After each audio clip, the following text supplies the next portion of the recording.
Semis are no strangers to the competitive world of motorsports. We've seen truckers demonstrate their skills at the big rig rodeos, and we've witnessed these stalwarts of the American highway on the high banks of the Monster Mile in Dover, Delaware. Today's showdown tests neither speed nor agility, but tackles what is the essence of trucking, pulling heavy loads. The freight today will travel only a short distance, but countless hours have gone into this trip because this cargo is priceless. It is the payload of a prize.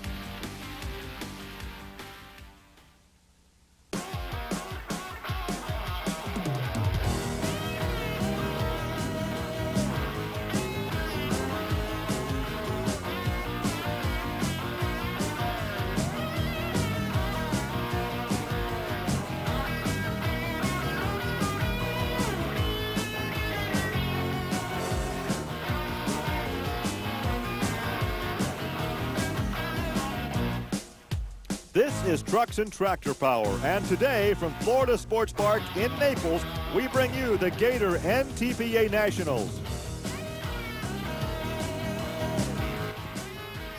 The semis make their debut on Trucks and Tractor Power. This represents the newest division in NTPA pulling.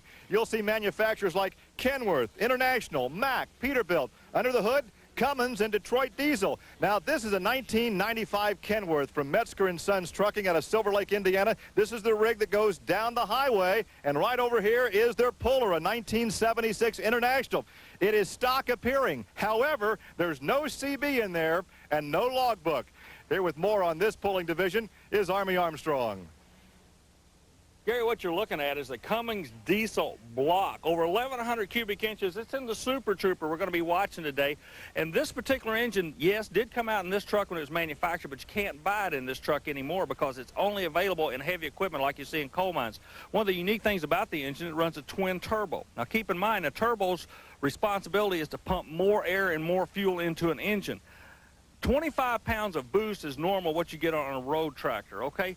This particular road tractor we're looking at this particular point, when it goes to the second turbo, has over 125 pounds of boost, 5 times that of the normal road tractor. Come on back here with me. I'm going to show you something else to prove to you that, yes, it does have a fifth wheel. There's a fifth wheel that normally pulls the weight, but in this case, the fifth wheel is hooked onto the main hook that'll be pulling the weight transfer sled. But something I really found interesting is the fact that even though these vehicles weigh 20,000 pounds, that's what the class minimum requirement is, they still have to hang weight on them. But where do they hang their weight? Someplace nobody else will hang their weight, on the very back of the vehicle. The reason is very simple. A road tractor makes a different kind of horsepower. You're not going to see a lot of wheel speed and zooming it out the other end. These guys make what they call torque horsepower, down around 3,000 and 4,000 RPM, kind of like an interior lineman on a football team. These are the guys that get down and get dirty. All they want to do is plant this tire in the track. They don't want to zoom it out the other end. They literally want to muscle it out the end. You know, I kind of like to look at these guys and figure what we're looking at here are the sumo wrestlers of pulling, because these are the heavyweights. Well, Army, speaking of heavyweights, the sled will weigh about 42,500 pounds. A full pull here at Florida Sports Park, 300 feet. And before we get underway with the pulling competition, let's take a look at what it's like in the cockpit of one of these big rigs. Hey, Gary, come over to Tornado. I want to take you inside Galen Hoover's office and show you what it's all about. First of all, I want you to look at the floor. Yeah, you got 3 pedals, just like a tractor-trailer rig. Normally, this is the clutch. That's not the case now. This is the brake, the air brake that operates the rear drive wheel on the left side when the front end gets up. This particular brake, normal brake, operates the right drive wheel when the front end gets up. So you actually steer the vehicle with your foot. The gas pedal is in the same location as a normal gas pedal. You got a safety strap across that in case your foot may slide off. But I want you to come up on the dash and look at all these gauges. They run 2 tachometers so they can monitor this engine. The water temperature is so critical, they have 3 gauges for that.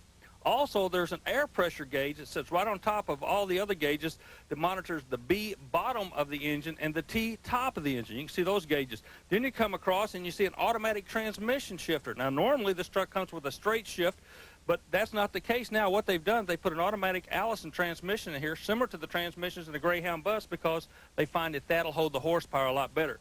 Then you come on around to your right side. Again, you see all type of air pressure gauges, oil temperature gauges, and what have you. So air is so very important in this sport, because you got to remember, air makes horsepower. And this thing runs 4 turbochargers and 2 superchargers. That's enough horsepower to lift the Columbia, I believe. But what they let me do for explaining this to you, they're going to let me do something I've always wanted to do. I get to blow the horn. And, of course, it's an air horn, Army. Hey, that shows you were listening, That's Gary. the only reason you did that, so you could blow that horn. Okay, we're ready for the competition. Now, the Lady Butterfly. Look at the grill on John Mann's vehicle. Mann driving the 1974 Kenworth with the Detroit diesel. 2 turbos. This is a V12 diesel with the twin turbos. A completely different kind of horsepower than we're used to seeing, a low torque horsepower. Watch the rear wheels, not 2 of them. He's got 8 of them. He's trying to get the horsepower of the ground. You notice how they're starting to bump a little bit, the butterfly on the front. Kind of like the iron butterfly, a little Inagata de Viz, had 300 feet. I knew it. Somehow you get that in there. My favorite rock and roll song of all time, folks. Look at the black smoke. The crowd loves it. Well, he's a little short. I don't think John Mann likes it. Couldn't pull it out of there at 293.07. So we'll take this break and come back with more from Naples.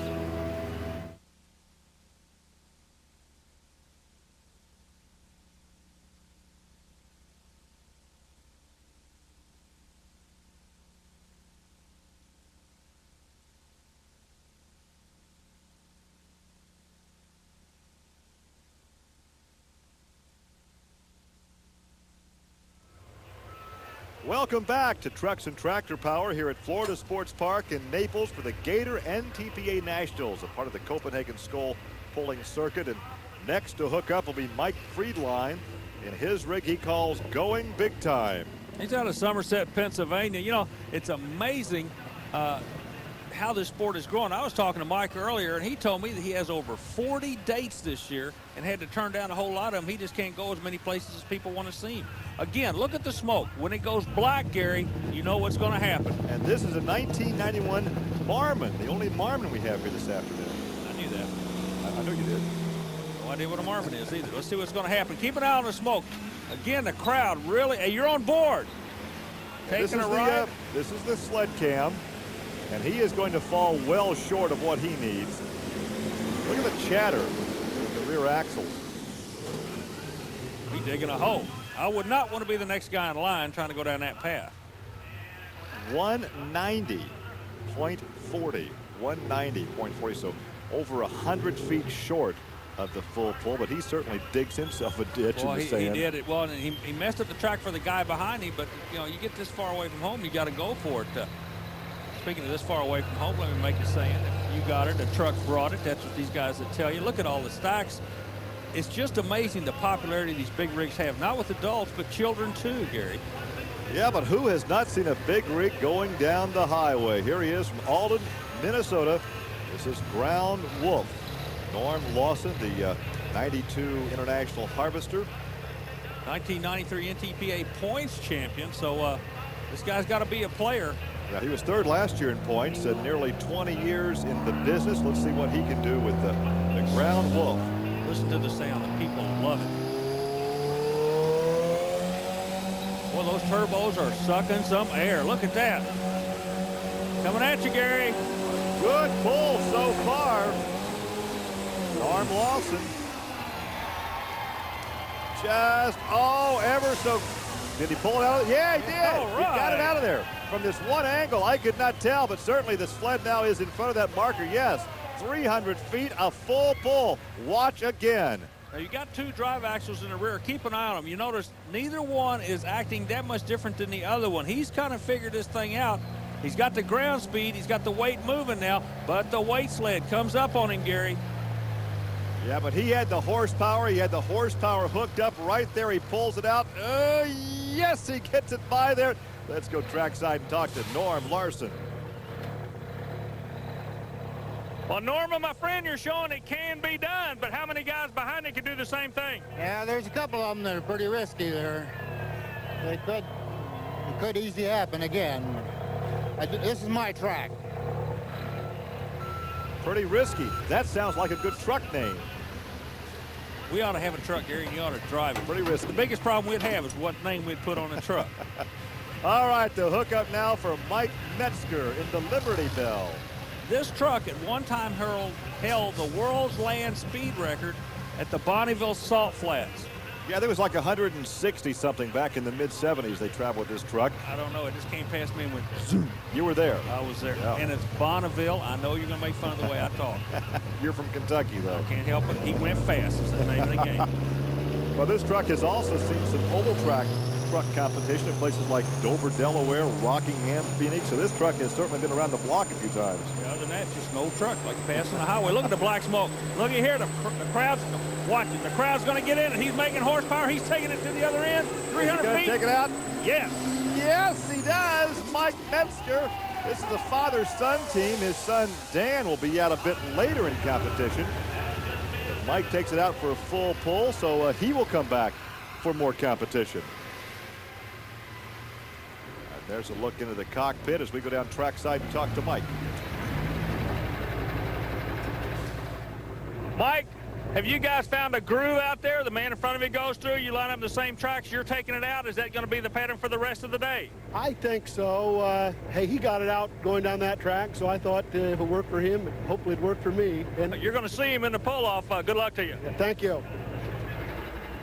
Monkey see, monkey do. And now coming up, this is son Dan. Father and son have a trucking firm out of Silver Lake, Indiana. They have about 20, 25 of these big rigs on the highway. This is the Super Trooper. This, in fact, this rig has been upside down 3 or 4 times in oval track competition. It's amazing how these things have histories behind them. We can write a book on it. We need to do a home video about trucks. Here we go. Let's see what the kid's going to do.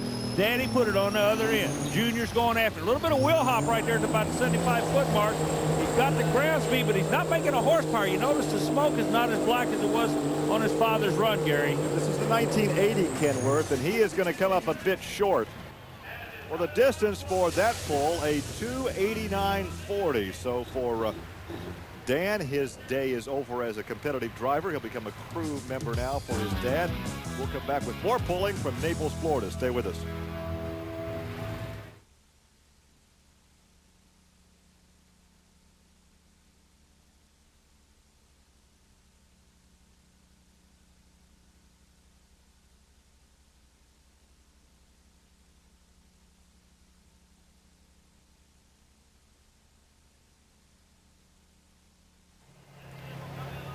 Welcome back to Naples, Florida. Our final competitor trying to make it to the pull-off will be Galen Hoover in the Tornado. Now, this is out of the Smith Transport Company. They hail from Pennsylvania. Like 300 of these rigs across the highway? 300 rigs on the road running product all over the world, but right now he's just trying to run 300 feet down some sandy sand. His product that he's pulling will be about 42,500 pounds of dead weight. Rolling off that start line is so important. Remember, he's got 8 wheels. He's trying to get moving. Okay, he's got the ground speed going. Dows the horsepower in. You talk about making some horsepower. This Detroit diesel is heading south. Quad turbos, and he's going to pull it out the end. We're going to have a 3-way pull-off. There's a full pull. So Galen Hoover joins 2 others for the pull-off. He went about 20 feet past the 300 feet mark, Gary. Oh, man, that truck has been so dominant wherever it goes. As we take a look at the guys in the pull-off, Norm, Mike, and Galen, a 3-way pull-off. Well, Gary, we got 3 of them going into a pull-off. This is going to be the third, the last of the 3 amigos in this pull-off thing today. Not really a horsepower track, more of a driver's track today, isn't it? Well, you got to take it easy coming out and then nail the horsepower to the ground. We had a really good run. So you're adding horsepower all the way through. You just have to know when to call on it. You got to know when to put it to it. It takes a little bit of experience to get her moving. So I feel we did pretty good today. Well, there's 3 of you going back to the line. Let's see how it works out. Good luck to you. Thank you, Army. All right, they've added weight now to the sled, and the first driver with the flip the coin to hook up will be Norm Larson in the Ground Wolf. You know, Gary, people don't realize this is one of the most dangerous part of the pulling sport right here. Can you see why? I'm going to tell you. There's a young man standing between the sled and the pulling vehicle. He hooks the main chain up. You saw him do that. And he also hooks a kill switch up. That's in case that chain breaks. That kill switch will shut the vehicle off. The drivers of the vehicles are very aware of where that man is, and they will not move until they can actually physically see him. They will not take anybody's word for where he is. They have to see the hook man with their own eyes. Well, Norm knows how to win the 93 points champion big rig competition. He was third in 94. He spent nearly 20 years in pulling. Comes out of Minneapolis. Left front wheel is up a little bit. He's got a good balanced run going for him. Whoa, just went away real quick, Gary. Yeah, he had a good ride going for a while, and it stopped suddenly at 2:58.09. 2:58.09, the first of our 3 pullers in the pull-off here at Florida Sports Park in Naples. Take a look again as he hooks it up. Watch the front of the sled. See, he physically yanks the front of the sled off the ground. That allows him to get going. But when the sled settles back down on him, watch what happens to the front end of his vehicle. Now the sled is pulling the front end of his vehicle up. It's a balancing act. It's like a tightrope walker. Yeah, so once again, the other 2 in the competition will certainly be watching this run, maybe making some weight adjustment to their rig. All right, let's go back trackside now and talk to Norm. Norm, something seemed to let go in the truck. You were making horsepower all the way through, and all of a sudden, bam, like something happened. Do you have any idea? Oh, I think we lost the rear end there, jumped out of gear. I think it's okay again now, but something ain't holding it in gear like it should be. We'll get a look at it. Second up will be Mike Metzger in the Liberty Bell. He's out of Indiana, Silver Lake, Indiana. Now, this thing has done so many things. If you told me that he drove this truck to his high school prom, along with all the other accomplishments of it, I will not believe you. He didn't. Okay. His son did. He didn't. No, he didn't own this truck when he was in high school. But I tell you, this is a legendary truck for sure. And let's see if he can put it in the winner's circle here at Florida Sports Park in Naples, Florida. He's got second a good combatant in the full pull. He's got a good run going. And this guy knows it because this is who he's going after. Well, it looks like he's beaten him for sure. Yeah, he's well past what Norm turned in at 2:85.01, which puts Mike Metzger in the lead. 2:85.01. Mean Mike beats Stormin' Norman. Now we got one more puller to go.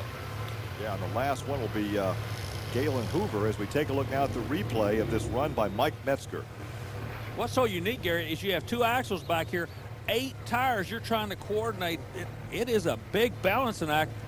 But the bottom line is that sled's going to get heavier every inch you go down the track. That was a good ride for Mike at 2:85.01. So this truck has been competitive at any level, whether it be the Bonneville Salt Flats, on the high banks of Dover, Delaware, or here in the sand at Naples, Florida Sports Park. So he's made his way back to the pit area. And Army, you work your way over to him. Well, Norm told us he had a rear end let go. You're the man sitting on top of this thing right now. You got 1 bullet to dodge. Can you do it? That's a big bullet that's coming up there, but I made a good run. He's going to have to get right with it to beat that. I did all I could do. We're going to be keeping an eye on you on this run. Hope it holds up for you. I hope so. I'd like to have a win here for change. Galen Hoover, our last combatant, coming up. Stay with us as we come back to Florida Sports Park.